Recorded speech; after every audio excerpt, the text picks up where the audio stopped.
Selamat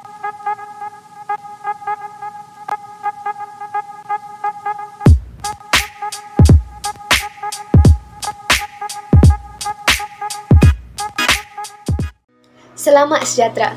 Nama saya Saila Ananda, nombor matrik 280802. Air merupakan sumber penting dalam kehidupan manusia dan menyokong kepada sistem kehidupan global. Manusia memerlukan air untuk menjalankan aktiviti harian seperti pertanian, perikanan, perindustrian, pengangkutan dan sebagainya. Namun, air semakin hari semakin tercemar lantaran sikap tidak bertanggungjawab sesetengah pihak.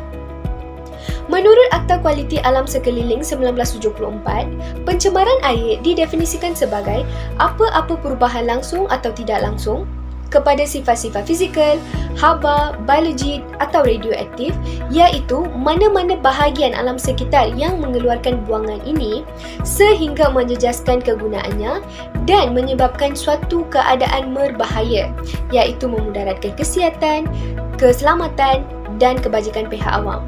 Assalamualaikum dan salam sejahtera. Saya Muaz Nabil bin Muhammad Tamizi, nombor matrik 280863 daripada kumpulan 11. Pada hari ini, kumpulan kami akan membentangkan dan membincangkan tentang pencemaran amonia yang berlaku di sungai.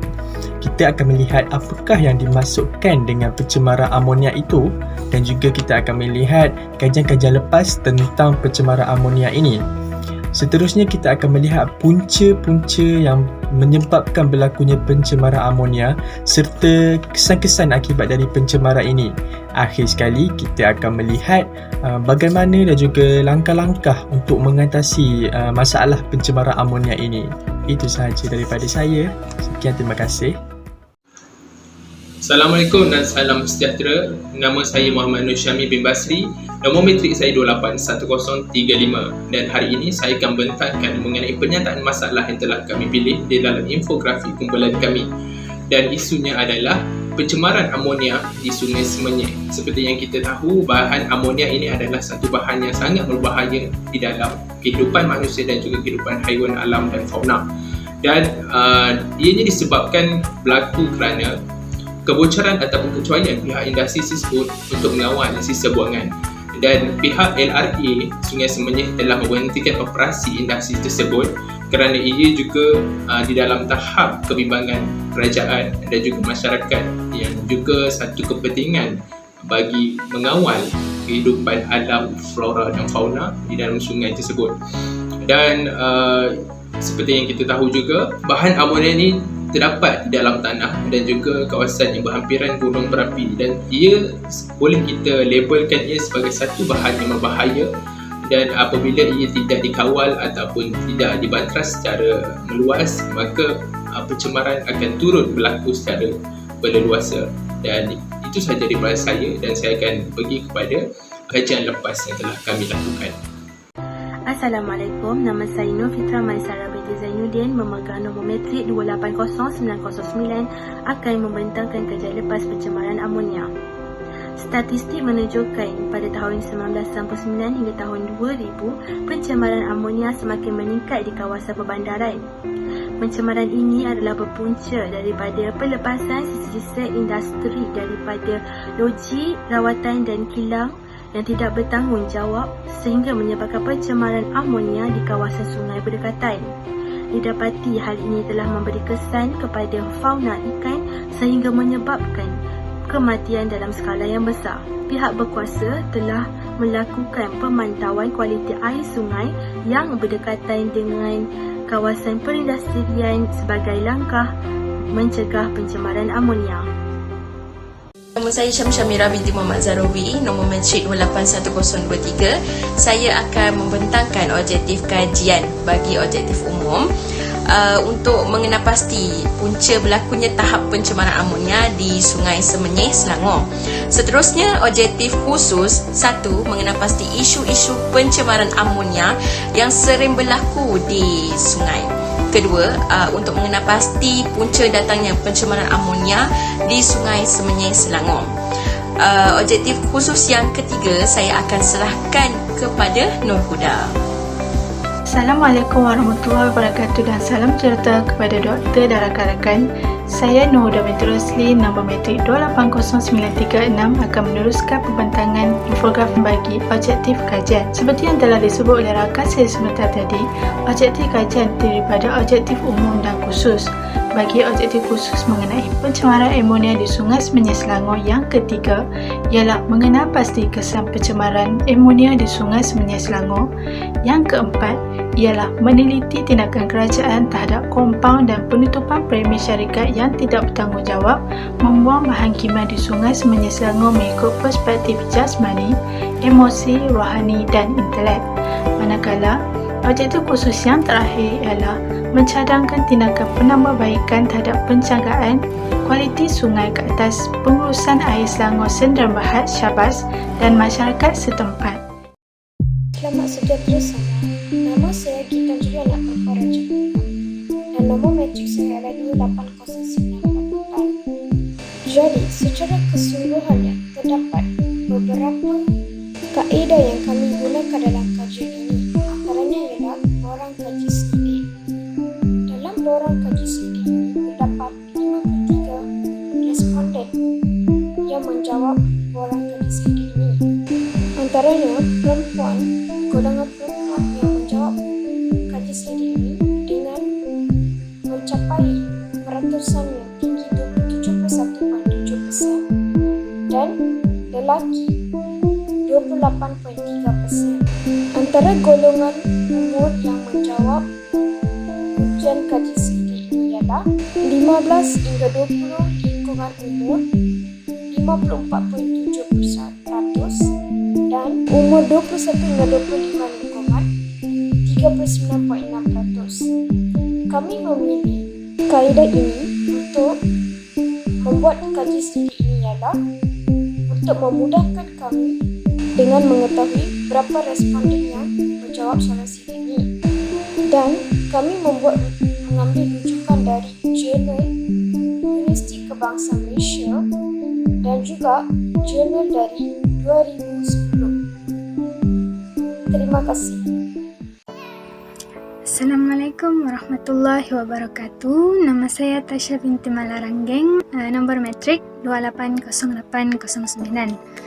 Berdasarkan kajian yang telah kami lakukan, pada bahagian 1 yang menyoal tentang punca datangnya pencemaran amonia, majoriti responden bersetuju bahawa punca utama pencemaran amonia ini berlaku adalah daripada sisa loji rawatan kumbahan yang tidak dirawat dengan baik.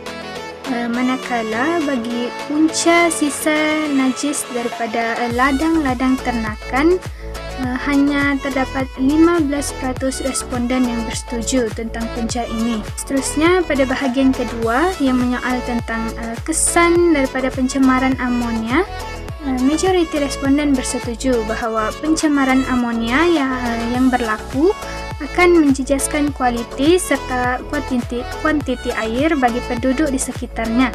Namun begitu, responden agak kurang bersetuju bahawa pencemaran amonia yang berlaku akan mewujudkan jurang antara kaum sekiranya berlaku perselisihan faham di antara pekerja-pekerja kilang serta penduduk setempat. Pada bahagian yang terakhir yang menyoal tentang langkah-langkah untuk mengatasi pencemaran air, secara majoriti ramai responden yang bersetuju bahawa pelaksanaan undang-undang yang ketat terhadap syarikat-syarikat perkilangan yang berdaftar adalah sangat wajar untuk dilaksanakan. Manakala responden kelihatan agak kurang bersetuju bahawa pelaksanaan aktiviti seperti gotong royong mampu mengatasi masalah pencemaran air yang berlaku. Terdapat 2 jenis data yang kami gunakan dalam kajian berkumpulan ini. Data tersebut terdiri daripada data primer dan data sekunder. Data primer adalah data yang diperolehi buat kali pertama dan dikumpul secara khusus oleh pengkaji sebagai hipotesis di dalam sesuatu kajian. Data ini selalunya dikumpul melalui eksperimen ataupun kajian lapangan. Data kedua adalah data sekunder. Data sekunder adalah data yang digunakan sebagai rujukan oleh pengkaji dan diperolehi daripada bahan rujukan seperti buku, jurnal ataupun artikel. Dalam tugasan ini, data primer yang digunakan diperolehi daripada kajian soal selidik melalui borang atas talian ataupun Google Form. Manakala, data sekunder pula diperolehi daripada sumber jurnal. Saya Syamimi Ayumi binti Syahdan, nombor metrik 280929. Saya akan menerangkan tentang bahagian-bahagian soalan yang ditanya di dalam survey yang menggunakan Google Form. Untuk bahagian yang pertama iaitu punca datangnya pencemaran amonia. Antara puncanya ialah air larutan resapan daripada kilang industri, sisa najis daripada ladang ternakan haiwan, sisa daripada loji rawatan kumbahan yang tidak dirawat dengan sepenuhnya, operasi tapak pelukiskan sampah dan pembuangan sampah sarap ke dalam sungai. Untuk bahagian yang kedua iaitu kesan pencemaran amonia. Antara kesannya ialah menyebabkan hidupan akuatik di sungai terjejas, menjejaskan kuantiti dan kualiti air bagi penduduk setempat. Kerajaan terpaksa meningkatkan peratusan pengeluaran air terawat untuk diagihkan kepada penduduk tempatan. Aktiviti harian seperti memasak dan membasuh baju menjadi terhad, dan wujud jurang antara kaum apabila berlaku perbalahan antara penduduk tempatan dengan pekerja-pekerja syarikat yang terlibat. Untuk bahagian yang ketiga iaitu langkah-langkah untuk mengatasi pencemaran air menggunakan jeri, di mana J mengarahkan syarikat-syarikat yang terlibat untuk bergotong royong dengan Jawatan Air Kuasa Selangor, Jawatan Kuasa Air Selangor untuk membersihkan sungai yang tercemar. I. Mengenakan kompaun atau menutup premis yang didapati terlibat dalam pembuangan sisa bahan kimia di Sungai Semenyih. R. Mengadakan kempen besar-besaran melibatkan syarikat-syarikat perkilangan Selangor berkaitan kepentingan pengurusan sisa bahan kimia dengan betul. I. Menetapkan undang-undang agar setiap syarikat perkilangan yang berdaftar hendaklah mempunyai sistem pembuangan sisa bahan kimia yang betul. Assalamualaikum minhai, nama saya Muhammad Daniel Duframi Zainuddin, nombor metrik 280928. Bila saya akan mengakhiri perbincangan ini dengan membincangkan sedikit kesimpulan yang kami perolehi daripada kajian ini. Berdasarkan penelitian yang telah dibuat, dapat kami simpulkan bahawa pencemaran amonia ini berpunca daripada individu yang tidak bertanggungjawab dan telah membebaskan effluent pH 1.71 ke dalam sungai yang menyebabkan sungai ini tercemar. Selain daripada industri perkilangan, industri penternakan juga menjadi punca utama kepada pencemaran amonia ini, ekoran daripada penggunaan dedak yang boleh meningkatkan kandungan amonia jika ianya tidak diuruskan dengan sebaik yang mungkin. Hal ini akan menyebabkan bekalan air di kawasan persekitaran terpaksa disekat dan akan mengakibatkan penduduk menderita akibat tidak mendapat bekalan air bersih yang secukupnya untuk kegunaan harian ataupun kegunaan domestik. Oleh itu, pihak berkuasa haruslah lebih tegas menjalankan pemantauan bagi membendung masalah ini.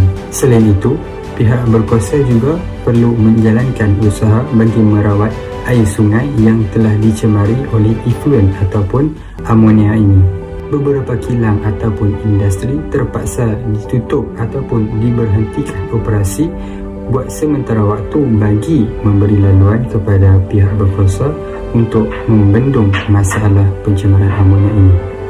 Sekian, terima kasih.